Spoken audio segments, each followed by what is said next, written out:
ይህ ራይስ ኢትዮጵያ ነው። በሌላ ቪዲዮ ተመልሰን መጥተናል።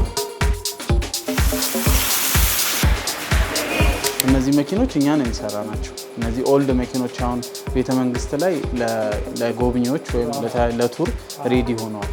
እዚህ በቀን ማለት ነው ወደ 4 መኪና ይቀባል። 4 መኪና ተቀብቶ ደርቆ ይወጣል። ከውሃ ላይ ወጥተው እዚህ ደግሞ መኪና ላይ ወጥተው መጥተው ሰርቪስ ይደረጋሉ። ኤሌክትሪካል ነው። በካቦ ነው። በካቦ ነው የሚሰራው። አዎ ሞተር አለው እዛ ጋር የራሱ ሞተር፣ ኤሌክትሪካሊ ድሪቭን የሆነ ሞተር። እኔ የምለው ግን ያው 2017 ዓመት በታች የማትቀበሉበት ምክንያት ምንድን ነው? ስለዚህ አሁን ቀጥታ ዲያጎኔስ ወደሚለው እንገባለን። ይሄ አሁን በራ ምን ማለት ነው? ስለዚህ ይሄ ሁለቱ ብሉቱዙ ሰራ ማለት ነው። ብሉቱዙ ኮሚኒኬት አድርጓል ማለት ነው።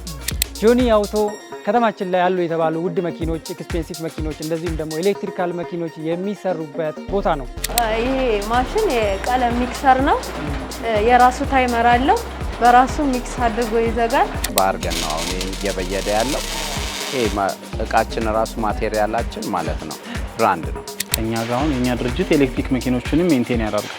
ከሰርቪስ ጀምሮ ፕሮግራም ጀምሮ ባትሪ ሜንቴናንስ ጀምሮ ሁሉን ነገር እንሰራለን። ወደ ጋራዡ ጧት ከገባ በኋላ ማለት ነው ሙሉ ለ30 ደቂቃ ጽዳት ላይ ነው የምናደርገው በየስታፉ።